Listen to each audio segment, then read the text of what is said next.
আসসালামু আলাইকুম, good morning. Green agro farm থেকে আমি সিরাজুল ইসলাম আপনাদের সাথেই।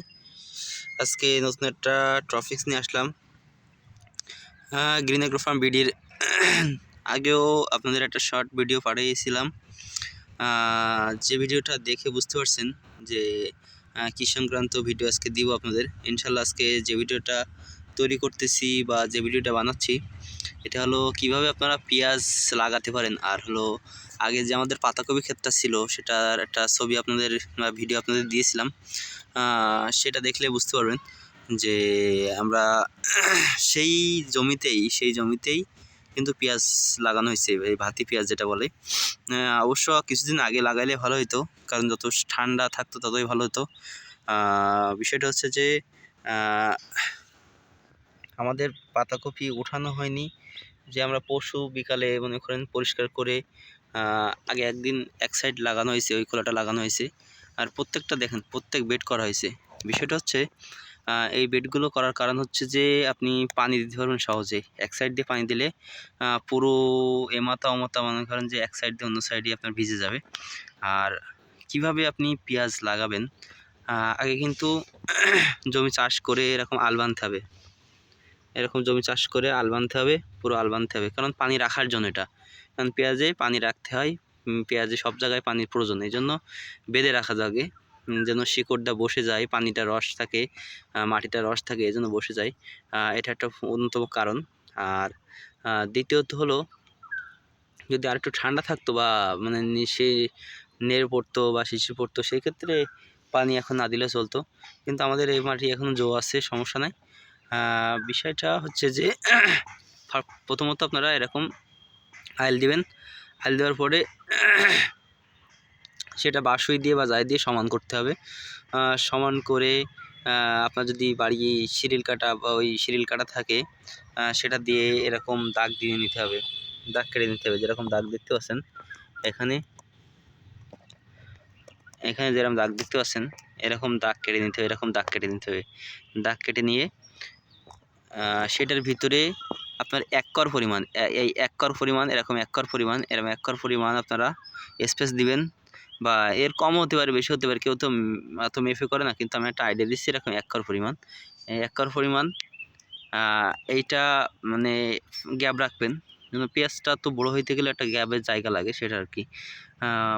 আর জায়গাটা যেন সমান থাকে আর কি, সমতল থাকে। নাহলে হলো এক সাইড উঁচু থাকবে, এক সাইড ঢালু থাকবে, যেন এক সাইড দিয়ে পানি দিলে আর এক সাইড চলে যায়। সেরকমভাবে আপনারা জমিটা প্রস্তুত করবেন। আর দেখেন আমাদের কিন্তু যে সাইডে আলু ছিল, আলুর এখনও ওঠার সময় হয়নি, এই জন্য আলুটা রাখছি, রসুন রাখছি। ওই সাইডে হলো যে আপনার হলো লাউয়ের যে বানটা, প্রায় 6-7টা গাছের আর কি বান, অনেক বান, প্রায় হাফ কাঠা মতো বান হয়েছে। বড়ো গাছ তো, অনেক বড়ো বান হয়েছে।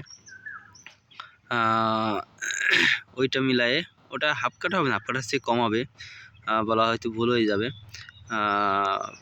হালকা একটু কম হইতে পারে, হাফ কাঠা একটু কম হইতে পারে। যাই হোক,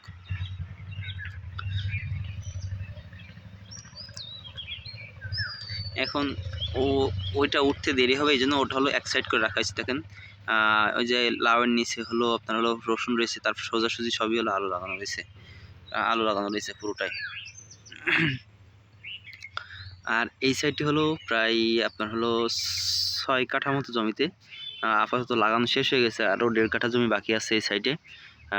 আপনার হলো আমাদের কুল বাগানের সাইডে, অবশ্য আপনাদের ভিডিও দেবো ইনশাল্লাহ, আর ভিডিও দেওয়ার চেষ্টা করব। ওই সাইডে আছে, ওই সাইডে বেডটা এখন ঠিক করা হবে, ঠিক করে আপনাদের আবার পেঁয়াজের চারা লাগানো হবে। কারণ যেগুলো করা হয়েছিল সেগুলো আগামীকাল শেষ করে ফেলছিলাম। অবশ্য সন্ধ্যা হয়ে গেছিলো, তারপরে আমরা শেষ করে ফেলছিলাম। কারণ সন্ধ্যার দিকে লাগাইলে কি চারাগুলো একটাও সমস্যা হয় না। আপনারা দেখেন গতকাল সন্ধ্যা লাগাইছি বলে চারা কিন্তু সবই হলো দাঁড়িয়ে আছে, মানে থেয়ে আছে আর কি। আর পরশু দিন লাগাইছিলাম সেটা কিন্তু এই যে নুয়ে পড়ছে, সেটা তো দেখলে বুঝতে পারছেন নুয়ে পড়ছে। এই জন্য সন্ধ্যার দিকে লাগাইলে কি হয় যে চারাটা আর কি ভালো থাকে আর কি। এটা হলো বিষয়, যে শিশির পরে ঠান্ডা পড়ে নিয়ে পরে সেক্ষেত্রে চারা নষ্ট হয় না বা চারা পচে যায় না। এটা আর কি একটা অন্যতম বিষয়। এখন আমরা ওই বেডটা ঠিক করতে হবে, ওই বেডটা ঠিক করব। অবশ্য আমাদের মেশিন কিন্তু এই সাইডে আছে, এই মেশিন দিয়ে চার্জ দিই আমরা অবশ্য। এই মেশিন দিয়ে চার্জ দিয়ে এবার বাঁশিটানি বা শিল আপনার হলো পাটা আছে যেটা দিয়ে এই যে প্লাস্টার করে, ওরকম একটা কাঠ দিয়ে সমান করে নিই। সমান করে নিয়ে আপনার হলো এরপরে হলো লাগানো শুরু হয় আর কি। লাগানোটা খুবই একেবারে ইজি বলবো না, আবার যারা পারে না তাদের জন্য খুবই কঠিন, যারা পারে তাদের জন্য সহজ। ফার্স্ট অফ অল আপনাকে সিঁড়ির কাটা দিয়ে দাগ কেটে নিতে হবে, সেটা তো আমি বলছি। দাগ কাটার পরে এবার প্রত্যেকটা পেঁয়াজের চারা এরকম বসায় দিতে হবে।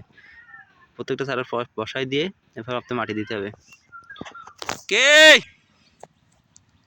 আশা করি আপনারা বুঝতে পারছেন আমার কথা। আর আপনারা যদি এইভাবে এরকম জমি থাকে বা এরকম লাগাইতে পারেন তাহলে ইনশাল্লাহ অনেক ভালোভাবে ফলন হবে। আর আমাদের ওই সাইডে কিছু আলু লাগানো ছিল, তা অবিশ্বাস্য অনেক সুন্দর হয়েছে আলু কটা। মানে কোনো পিলি বাঁধানো ছিল না, ওই যে আপনার পাতাকপির ভিতরে দেওয়া ছিল, মাটি ভালো এই জন্য মনে করেন যে আলুর সাইজ ভালো হয়েছে। আশা করি আপনাদের নেক্সট ডেতে কীভাবে আলু চাষ করবেন, কীভাবে পর কাটবেন সব কিছু আপনাদের একটা জানাই দেওয়া হবে বা বলবো ইনশাল্লাহ। আর কমেন্টে অবশ্যই জানাবেন যে আপনারা কোন ধরনের একটা হেল্প চান বা আপনাদের যদি কোনো পরামর্শ থাকে সেটাও দিবেন, আর আমার কাছে যদি পরামর্শ নেওয়ার থাকে সেটা বলবেন ইনশাল্লাহ। ভালো থাকবেন, সুস্থ থাকবেন, গ্রিন এগ্রো ফার্ম বিডির পাশেই থাকবেন। আর অবশ্যই সাবস্ক্রাইব, লাইক, শেয়ার করবেন। যেটা আপনাদের সাপোর্ট ছাড়া কিন্তু আমি আগাইতে পারবো না, অবশ্যই আপনাদের সাপোর্টের প্রয়োজন আছে। এই জন্য তা ভালো থাকবেন। এই পর্যন্তই আপনাদের সাথে থাকছি, বিদায় নিচ্ছি। আসসালামু আলাইকুম, ফি আমানিল্লাহ।